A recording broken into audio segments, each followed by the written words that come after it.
That's what I call a fad diet. And those never last because they're too restrictive. And there's no reason for them. There's no scientific reason why you would eat a carnivore diet versus my ketogenic diet.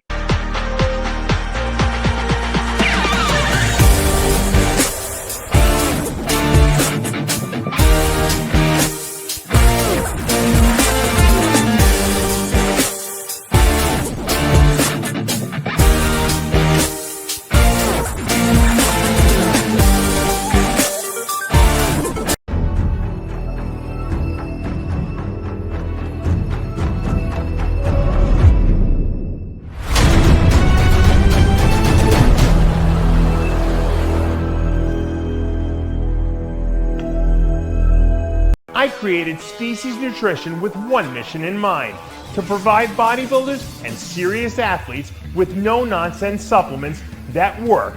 I put my name and reputation on every bottle of Species Nutrition products. If you want to be your absolute best, join the evolution.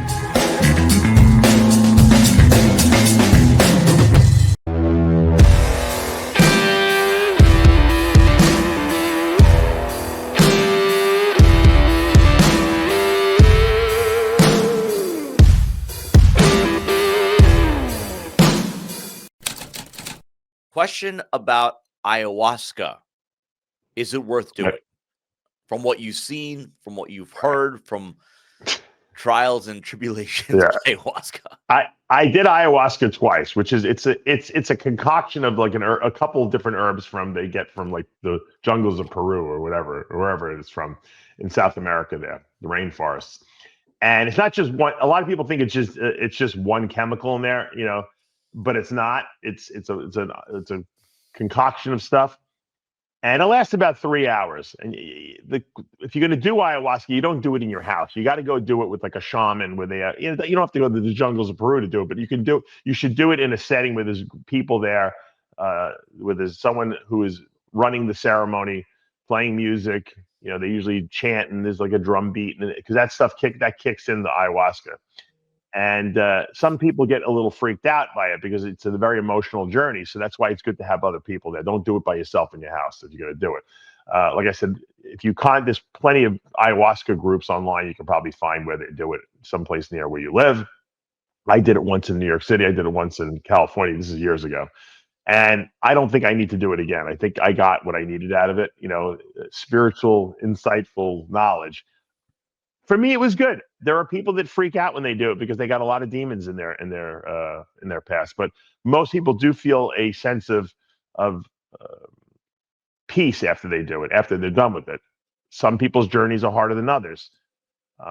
You have to ask yourself, are you ready to do that? And not everyone needs to do it, and not everyone, feels an urge to do it. But if you feel like there's something that you inside that maybe you need some spiritual wisdom that you're not connecting with, it's definitely a good way to do that. So once again, it's not like going to a club and doing, MDMA and getting, and having a great high. It's a journey, and it's a lot of emotional, very emotional, I would say. And in some cases, painful emotional experiences. So be ready for it if you're going to do it. I was pretty deep. Not gonna lie. Your opinion on keto versus carnivore diet. Can one utilize a carnivore diet during a prep? Yeah, the carnivore, it's funny because I came out with I didn't come out with it. I created my ketogenic performance diet, and I differentiated because, look, Atkins was the guy who popularized the ketogenic diet. He said, look, eat whatever you want, just don't eat any carbs.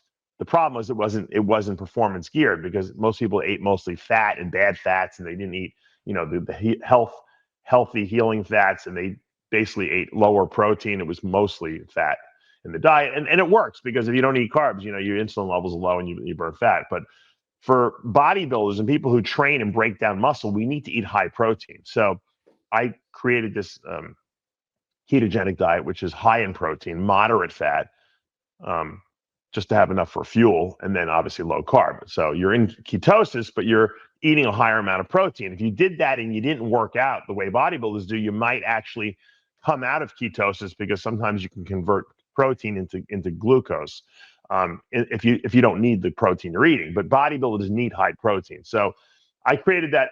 This is going back 25 years, I've been talking about the ketogenic diet. And then recently they came out with the carnivore diet. Now, the carnivore diet is a ketogenic diet. It's what I call a restrictive ketogenic diet. So it's a ketogenic diet that you can only eat like animal products, essentially. There's no healthy plant fats in there. There's no vegetables allowed in there. It's just meat, meat and chicken and stuff like that.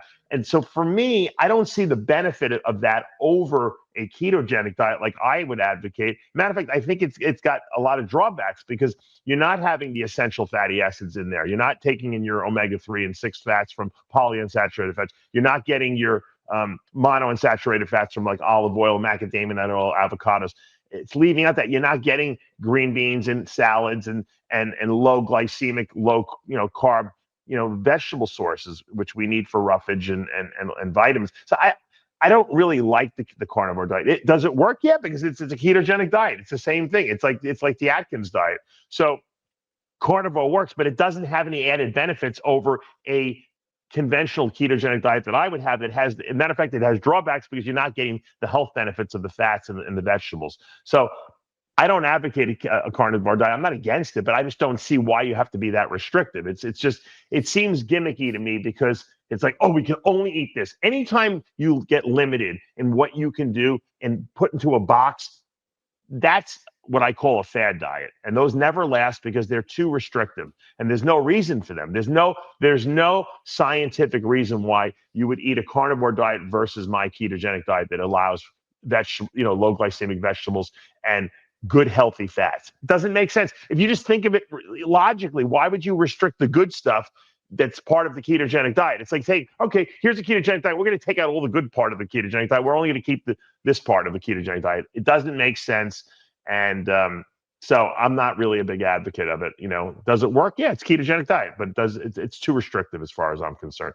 And these two questions, by the way, good questions from the Dave Palumbo Experience app. I know you guys, it's Christmas here. You want to buy your significant loved one a great Christmas gift, you can give them a subscription to the Dave Palumbo Experience app. You can download it from the Android store or the App Store. If you have an iPhone, the iOS store. And you get, for $29 a month, you get me as your coach in your back pocket. You get all the videos I've ever done, all the writings I've ever done in one place, all my protocols, drugs, off-season pre-contest, detoxifications, everything right in one place. We put up a workout every week. I answer everyone's questions in an open forum in the app. So everyone's questions and everyone's answers are seen by everyone. So you can get that learning experience. Plus, I do a Q&A video exclusively for the app members every single week. So it's like an extra Ask Dave just for app members. And it's a great resource. And I think a lot of people really like it. And I got to thank you guys because that's my Christmas present from you guys, because you guys have supported that app for the last several years. And we got a tremendous amount of members. And those memberships motivate me to keep doing it. Thank you so much. And happy holidays for that. What would it take for a strength athlete to transition into bodybuilding? How will their training and eating have to change? Basically turning Jimmy the Bull into Vince Taylor. Now, again, I preface this by saying Jimmy the Bull was a unique niche of, quote, power bodybuilders. Yeah. Jimmy was very lean back in the day. He didn't look like a power lifter. He ate hot dogs and stuff like that, but he had a very fast metabolism. And he had abs and everything like that all year round. So, but usually, strength athletes transition usually very well into bodybuilding. I'll tell you why, because they're lifting heavy. So they have a lot of good, dense muscle. A lot of bodybuilders don't lift heavy and they don't have that base of muscle. So when the power lifter goes to bodybuilding, they're starting with a good base. A lot of these guys, are not really in the greatest shape because they eat whatever they want. So as soon as they got to change their diet, obviously. Most people eat, the meals, 5-6 meals a day, but a lot of powerlifters will eat less meals, but more garbage, food. So they got to kind of get more regimented, get the 6 meals per day down, make sure the protein is high, get in, carbs, but not the junky carbs, because obviously you don't want to walk around with, flab hanging off your waist if you're a bodybuilder. So it's basically just kind of cleaning up the diet a little bit and maybe focusing more on, rather than 1 and 2 rep sets, which is stuff that powerlifters would do because they want to try to, raise the weight as much as possible, moving up to 4 to 8 rep range. And I think a lot of those guys do very well. A lot of guys get injured in powerlifting and then they'll transition to bodybuilding. They have very good bodybuilding careers. So You never know.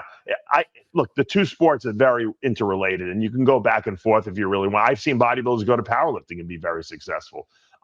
Brian Dobson used to say it all the time. He said that if Ronnie Coleman would have said at some point in his career, when he was at the height of his powers, I want to do a powerlifting meet, he probably could have broken every record at the time, because that's how strong he was. So, bodybuilders that lift heavy have a lot in common with powerlifters. It's usually a diet tweak that's involved.